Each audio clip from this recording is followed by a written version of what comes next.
Oh, yeah, we got the Republicans leaving. Let's talk about this. This is a good one. I like this one. So let's go down here and let's talk about this one. So we have, of course, one of the best parts of all of this craziness has been the MAGA fuck around and find out. And MAGA politicians have been finding out that there are still some conservatives. That Republicans, not all of them are fucking nuts. I mean, they're all nuts, but they're all not all MAGA nuts. And they've been hearing about it at their town halls. And, you know, the reason why they're hearing about it is because a lot of these people are older Americans, and they promised never to touch Medi-Cal. They fucking lied. They promised not to touch Social Security. Fucking big balls, pickleballs, released all their fucking Social Security information into a cloud that can be easily hacked, apparently. These are things that even people that generally probably wouldn't agree with you on a large majority of things are now looking at it and going, you know what? Actually, this is fucking bad. And this is a Republican recently at a town hall that ran away like a little bitch.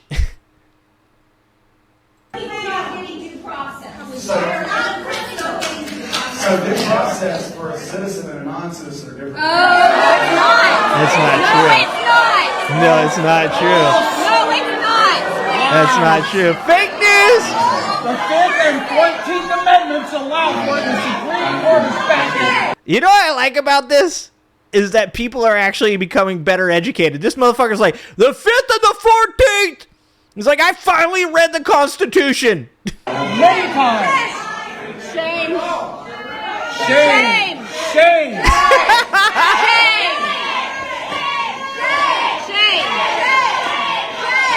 Fuck yeah.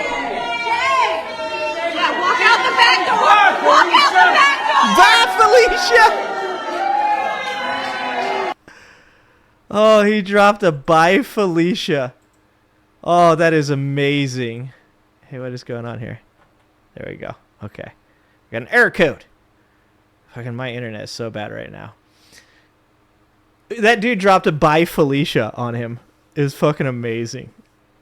Absolutely amazing. And getting the shame chant, the Game of Thrones shame chant as you're fucking running out the back door. Oh, it's fucking amazing. The Republican congressman left a heated town hall via the back door after he was relentlessly laughed at and heckled while trying to defend President Trump, which is the appropriate thing to do to anybody that is trying to defend Donald Trump. Look, this is not the Democratic Party of your grandparents, okay? This Democratic Party needs to be the Democratic Party that uses shame on these people because they deserve it. They do. These people have no empathy for you. This is an argument that I've heard people make before. You say something like, we're talking about that MAGA Eric Erickson guy who his wife has fourth stage cancer and she can't get a COVID vaccine. And I said, well, that's what you voted for, Eric Erickson. That's too fucking bad. And what people will do is they'll come on here and they'll go, bro, you don't have any empathy for his wife. First of all, I do.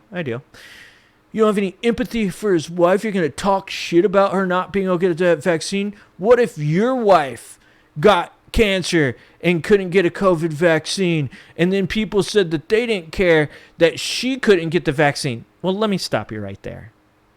Because this is something that the right does to the left all the time. The right comes into these spaces and goes, think about it. Wouldn't it suck if this happened to you? But the problem with that is the left actually said that from the very fucking beginning.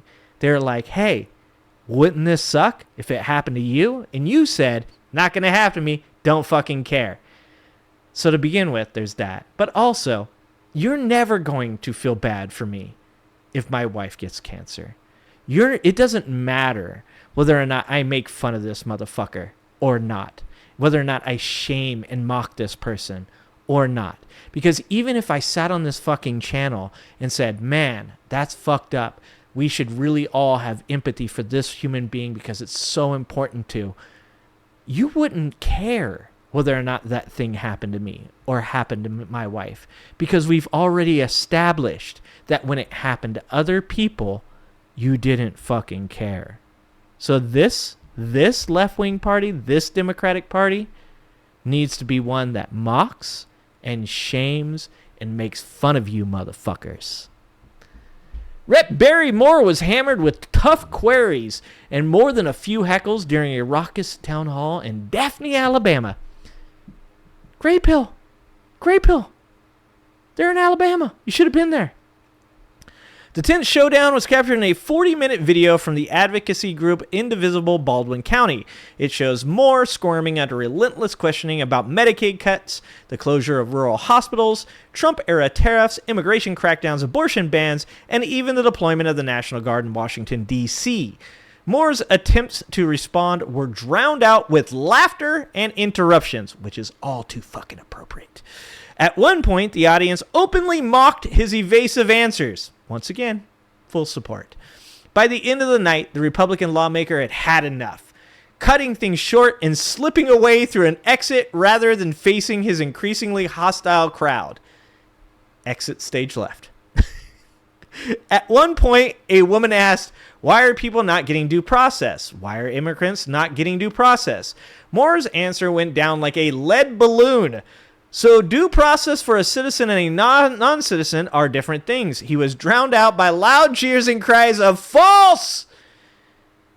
When your constituents know more about the Constitution than you do, it's time to quit. Moore continued speaking into his mic, but he couldn't be heard over the crowd's reaction. Failing to restore calm, he turned to an aide who took the mic from him before he headed for the exit to chants of shame. The question about due process proved to be the tipping point, but Moore had been grilled all night in Baldwin County, an area where Donald Trump won 78.4% of the vote in the 2024 election, which, once again, we just saw the other day, that woman in Iowa, in a county that Trump carried by 11 points, lost. A Democrat beat a Republican candidate to take away Iowa's supermajority for Republicans in their Congress, I believe, state Senate. Either way. This is what is making Trump scared. Republicans are pissed off. Real, actual conservatives are pissed off. Asked what he viewed as Donald Trump's most meaningful accomplishment, Moore cited border security.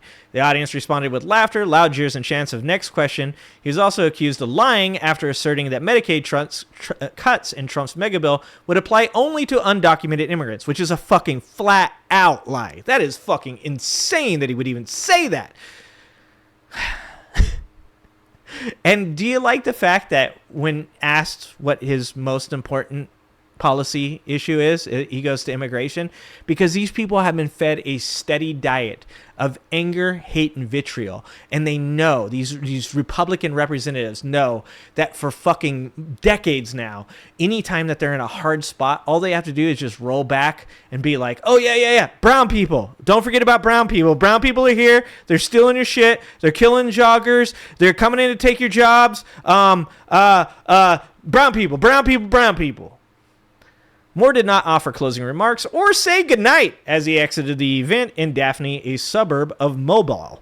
In an interview on Thursday on the Dale Jackson Show, a conservative Alabama podcast and radio program, Moore denied slipping out the back. "We left like any other event," he said. "I think we tried to engage and answer questions, but unfortunately it got hijacked." Moore added that he was so calm throughout the event and insisted he doesn't mind facing the heat head on. That's why you fucking ran out the back door, brother. He attributed the disruptions to some of the same bad actors who he said he had seen at other appearances. Yeah, they're probably the same fucking people that hate you. They're probably following you around going, "You're a piece of shit." And they should. They should mock the fuck out of you. The Alabama congressman, first elected in 2020, is now running for Senator Tommy Tuberville's seat as Tuberville campaigns for governor. Oh my God. Tommy Tuberville as the governor of Alabama. You guys are so fucked. I thought we were cooked. Since Donald Trump re-entered the White House in January, numerous Republican lawmakers have faced intense backlash during in-person town halls. Rep. Warren Davidson was booed over Trump-sponsored policies in Ohio and amid sweeping DOGE cuts in February. Rep. Rich McCormick in Georgia was heckled for justifying Elon Musk's work. Rep. Mark Alford was the latest GOP lawmaker to host a contentious live event during the August recess. On Monday, voters at a town hall meeting in Missouri demanded that the Republican congressman denounce President Donald Trump's lies and told him to get his head out of Trump's ass. I would like more of this. It gives me fucking hope. Because, look, there's people like me out there that went into this election saying, guys, not everybody is MAGA. You know, like that.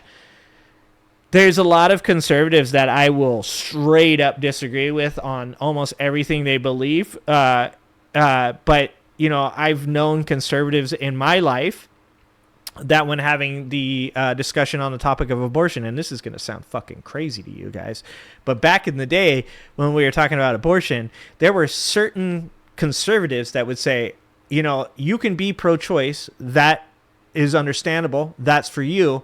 But I am pro-life personally. And we've gotten so far away from that. You know, we've gotten so far away from any type of middle ground. And, you know, I think that there's a lot of discussion to be had about the past, decade and a half about what has gotten us here. And I don't think that, you know, like the left doesn't have any blame in kind of the polarization of topics nowadays. I think that one of the most important things that I find really palatable about the way that the left does things is that there is a lot of self-analyzation, that there is a lot of critical thought. And so I appeal to my left-wing brothers and sisters out there to say to themselves, you know, is there somewhere here that we can find people that do deserve a path to redemption? And if some of these people are these people that are going to these town halls and standing up to these politicians and calling Trump out, like there is some grace to be had there. And that's a hard thing to say right now because I fucking hate MAGA. And I don't think that there's probably anybody that is a MAGA Republican that I feel like very comfortable extending that grace or path to redemption to. But I do feel like there are some people that are, you know, obviously these people showing up to these town hall meetings that are pretty fucking pissed off.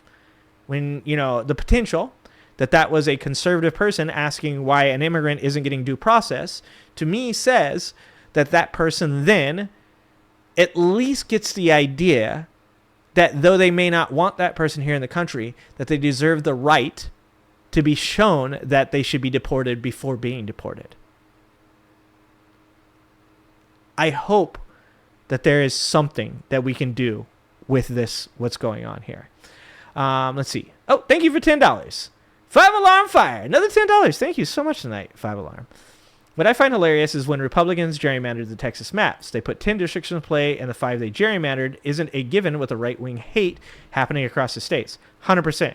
There's lots of fucking... there is a lot of talk about whether or not those gerrymandered districts will actually provide those 5 seats that Trump is asking for. And you've got to even ask yourself, you do have to ask yourself whether or not they did that on purpose or they did it for a reason. Like, because one of the things I think people continue to forget is people like Pam Bondi, people like Hegseth, a lot of these guys have attached their fortunes to Donald Trump, and Donald Trump's going to die.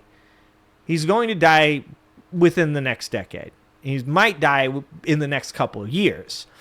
And when he does, there is no one to really take his place to hold together the MAGA cult.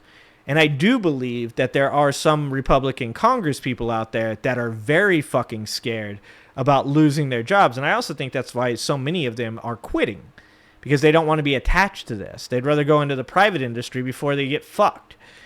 And, you know, that actually works in our favor because, yes, there is a potential that the 5 House seats that Republicans believe are now safe in Texas are not actually safe.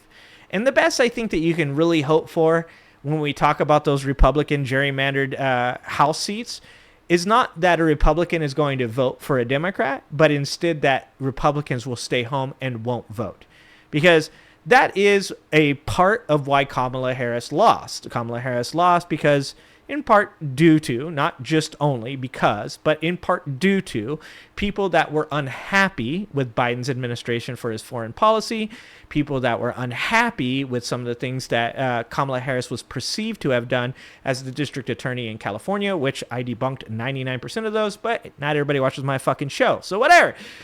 But she lost due to the fact that a large amount of people did not show up. And of course, there was, in my opinion, some rigging of votes. When I say rigging, I mean the use of legislation, of policy by Republicans to disenfranchise Democratic voters in red states.